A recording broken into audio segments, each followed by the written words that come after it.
എല്ലാവർക്കും വിദ്യാസ് കിച്ചണിലേക്ക് സ്വാഗതം. ഇന്ന് നമ്മൾ വളരെ വ്യത്യാസമായിട്ടുള്ളൊരു വെണ്ടയ്ക്കാക്കറിയുടെ റെസിപ്പിയാണ് കേട്ടോ നമ്മളിന്ന് ട്രൈ ചെയ്യാൻ പോണത്. വളരെ എളുപ്പത്തിലും വളരെ രുചികരമായിട്ടും തയ്യാറാക്കാൻ പറ്റുന്ന നല്ലൊരു കറിയാണ്. അപ്പോൾ അത് എങ്ങനെയാണ് തയ്യാറാക്കുക നമുക്ക് നോക്കാം. അപ്പോൾ അതിന് വേണ്ടിയിട്ട് ഒരു 8-9 നമ്മൾ വെണ്ടയ്ക്ക എടുക്കുക.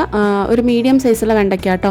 എടുത്ത ശേഷം വെണ്ടയ്ക്ക നന്നായിട്ട് കഴുകിയ ശേഷം നമ്മൾ മുറിച്ചിട്ട് ഇതുപോലെ ഒരുപാട് വലിയ പീസും അല്ല ഒരുപാട് ചെറിയ പീസും അല്ലാണ്ട് മുറിച്ചിട്ട് ഇതുപോലെ മാറ്റി വയ്ക്കുക. വെണ്ടയ്ക്ക മുറിച്ചതിന് ശേഷം ഒരിക്കലും കഴുകാൻ പാടില്ല. ഇനി ഇതിലേക്ക് ഒരു അരപ്പ് വേണം. അതിന് വേണ്ടിയിട്ട് ഒരു ചെറിയ തേങ്ങയുടെ ഒരു അരമുറി തേങ്ങ ഞാനിവിടെ ചിരകി വെച്ചിട്ടുണ്ട്. അല്ലെങ്കിൽ ഒരു 1/4 കപ്പോളം തേങ്ങ എടുത്താലും മതി. കപ്പ് അളവിലാണെന്നുണ്ടെങ്കിൽ 1/4 കപ്പ് തേങ്ങ. പിന്നെ ഒരു 5-6 ചെറിയ ഉള്ളി തോലൊക്കെ കളഞ്ഞിട്ട് കഴുകിയിട്ട് അവിടെ എടുത്ത് വയ്ക്കണം. പിന്നെ കുറച്ച് കറിവേപ്പില, പിന്നെ അതുപോലെ 1 മുതൽ 1.5 ടീസ്പൂൺ വരെ മുളക് പൊടി. അത് നമ്മുടെ എരിവിനനുസരിച്ച് കൂട്ടുകയോ കുറയ്ക്കുകയോ ചെയ്യുക. നിങ്ങളുടെ മുളക് പൊടിൻ്റെ എരിവനുസരിച്ച് കൂട്ടുകയോ കുറയ്ക്കുകയോ ചെയ്യുക. പിന്നെ ഒരു 1/8 സ്പൂൺ ഉലുവ കൂടാതിരിക്കാനായിട്ട് നോക്കണം. കൂടിക്കഴിഞ്ഞാൽ ഒരു കയ്പ്പ് രസം വരും. പിന്നെ ഇതിലേക്ക് ഒരു 1/4 ടീസ്പൂൺ മഞ്ഞൾപ്പൊടി കൂടി ഇടണം. ഞാനത് മറന്നുപോയതാണ്. 1/4 ടീസ്പൂൺ മഞ്ഞൾപ്പൊടി കൂടി ഇട്ടിട്ട് ആവശ്യത്തിന് വെള്ളം ഒഴിച്ചിട്ട് നല്ല പേസ്റ്റ് പോലെ അരച്ചിട്ട് അതവിടെ മാറ്റി വയ്ക്കുക.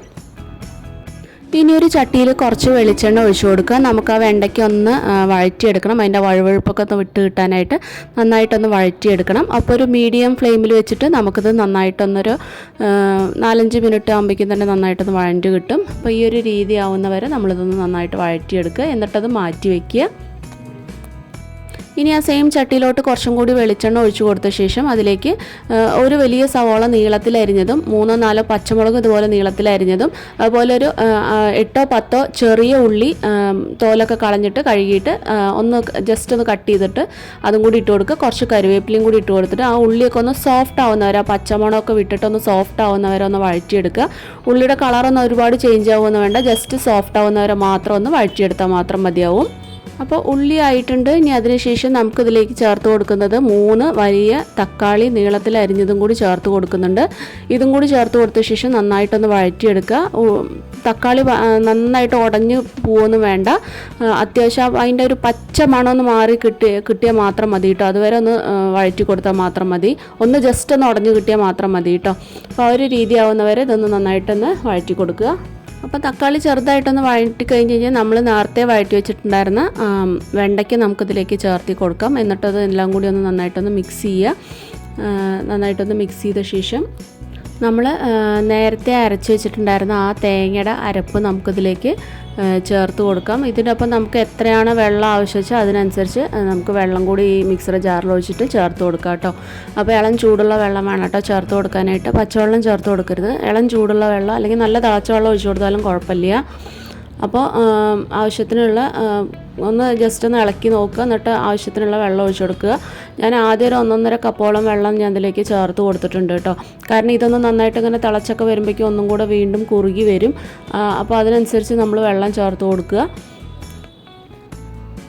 പിന്നെ ഇതിലേക്ക് ഏകദേശം ഒരു 1/4 ടീസ്പൂണോളം ഞാനിവിടെ ഉപ്പ് ചേർത്ത് കൊടുത്തിട്ടുണ്ട്. ആദ്യം തന്നെ ഒരുപാട് ചേർത്ത് കൊടുക്കാതിരിക്കാൻ നോക്കുക. പിന്നീട് ആവശ്യമുണ്ടെങ്കിൽ ലാസ്റ്റ് സമയത്ത് ചേർത്ത് കൊടുത്താലും മതി. അപ്പോൾ നമ്മുടെ കറിയൊക്കെ നന്നായിട്ടൊന്ന് തിളച്ച് തുടങ്ങിയിട്ടുണ്ട്. ഈ നന്നായിട്ടൊന്ന് തിളച്ച് കഴിഞ്ഞ് കഴിഞ്ഞാൽ നമുക്കൊന്ന് മൂടി വെച്ചിട്ടൊന്ന് വേവിക്കണം. ഒരു 5 മിനിറ്റോളം ഒന്ന് മൂടി വെച്ചിട്ടൊന്ന് വേവിക്കണം. മസാലയൊക്കെ ഈ വെണ്ടയ്ക്കയിലേക്കൊക്കെ നന്നായിട്ട് പിടിക്കുന്നവരെ ഒന്ന് മൂടി വെച്ചിട്ട് ഒരു 5 മിനിറ്റ് വേവിച്ചെടുക്കുക. 5 മിനിറ്റിന് ശേഷം നമുക്കത് തുറന്ന് നോക്കാം. അപ്പോൾ അത്യാവശ്യം ഇപ്പോൾ അതിൻ്റെ വെള്ളമൊക്കെ നന്നായിട്ടൊന്ന് കുറുകി വന്നിട്ടുണ്ട് കേട്ടോ. അപ്പോൾ ഈ ഒരു രീതിയിൽ കുറുകി വരണം. അപ്പോഴാണ് നന്നായിട്ട് മസാലയൊക്കെ ഒന്ന് നന്നായിട്ട് പിടിക്കുള്ളൂ. അപ്പോൾ ഇപ്പോൾ നന്നായിട്ടൊന്ന് കുറുകി വന്നിട്ടുണ്ട്. ഇനി ഇതിലേക്ക് നമ്മൾ ചേർത്ത് കൊടുക്കുന്നത് വാളൻപുളിയുടെ വെള്ളമാണ്. നമ്മൾ ഒരു നെല്ലിക്ക വലുപ്പത്തിലുള്ള പുളി ഒരു 10 മിനിറ്റോളം വെള്ളത്തിൽ ഒരു 1/4 കപ്പ് വെള്ളത്തിൽ സോക്ക് ചെയ്തിട്ട് വെച്ചിട്ടുണ്ടായിരുന്നു. പുളിയൊക്കെ നന്നായിട്ട് പിഴിഞ്ഞിട്ട് അതിൻ്റെ വെള്ളം മാത്രം അതിൽ ചേർത്ത് കൊടുത്തിട്ടുണ്ട്. ഇനി ഇതൊരു 2-3 മിനിറ്റ് നന്നായിട്ടൊന്ന് ഹൈ ഫ്ലെയിമിൽ വെച്ചിട്ട് തന്നെ നന്നായിട്ടൊന്ന് വെട്ടി തിളപ്പിച്ചെടുക്കുക.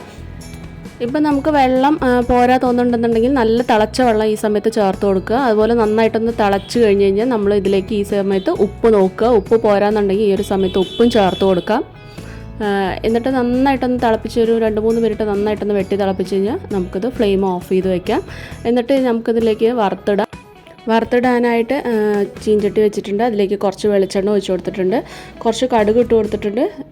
കടുക് നന്നായിട്ട് പൊട്ടിക്കഴിയുമ്പോൾ അതിലേക്ക് കുറച്ച് കറിവേപ്പില ഇട്ട് കൊടുക്കുക. കറിവേപ്പിലയും കൂടി ആയിക്കഴിയുമ്പോൾ നമുക്കതിലേക്ക് കുറച്ച് ചെറിയ ഉള്ളി അരിഞ്ഞതും കൂടി ചേർത്ത് കൊടുക്കുക. ഈ ചെറിയ ഉള്ളിയും കൂടി ഇട്ട് താളിച്ച് കൊടുക്കുമ്പോഴാണ് കേട്ടോ നല്ലൊരു മണവും നല്ലൊരു സ്വാദും ഉണ്ടാവുക. അപ്പോൾ ഉണ്ടെന്നുണ്ടെങ്കിൽ തീർച്ചയായിട്ടും ചെറിയ ഉള്ളി ഇതുപോലെ ചേർത്ത് കൊടുക്കണം, നല്ലതായിരിക്കും. പിന്നെ അതിലേക്ക് വേണ്ട 1-2 വറ്റൽമുളകും കൂടി ചേർത്ത് കൊടുക്കുക.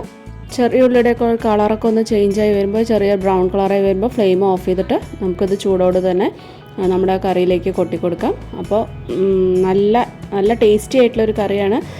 തീർച്ചയായിട്ടും എല്ലാവരും ഒന്ന് ട്രൈ ചെയ്ത് നോക്കണം. വളരെ വ്യത്യാസമായിട്ടുള്ള കറിയാണ്. എല്ലാവരും ഉണ്ടാക്കി നോക്കിയിട്ട് നിങ്ങളുടെ അഭിപ്രായങ്ങളും നിർദ്ദേശങ്ങളും ഒക്കെ നിങ്ങളുടെ കമൻസായിട്ടൊന്ന് പറയണം. ഇഷ്ടപ്പെടുകയാണെങ്കിൽ നിങ്ങൾ മറ്റുള്ളവർക്ക് ഒന്ന് ഷെയർ ചെയ്ത് കൊടുക്കാനും മറക്കരുത്. ചാനലൊന്ന് സബ്സ്ക്രൈബ് ചെയ്ത് സപ്പോർട്ട് ചെയ്യാനും മറക്കരുത്. അപ്പോൾ നമുക്ക് വീണ്ടും നല്ല റെസിപ്പീസായിട്ട് നമുക്ക് വീണ്ടും കാണാം. ഒത്തിരി നല്ല റെസിപ്പീസ് നമ്മുടെ ചാനലിലുണ്ട്. തീർച്ചയായിട്ടും എല്ലാവരും ഒന്ന് കണ്ടു നോക്കുക. അപ്പോൾ വീണ്ടും നല്ല വീഡിയോ ആയിട്ട് വരുന്നവരെ ടേക്ക് കെയർ. ബൈ.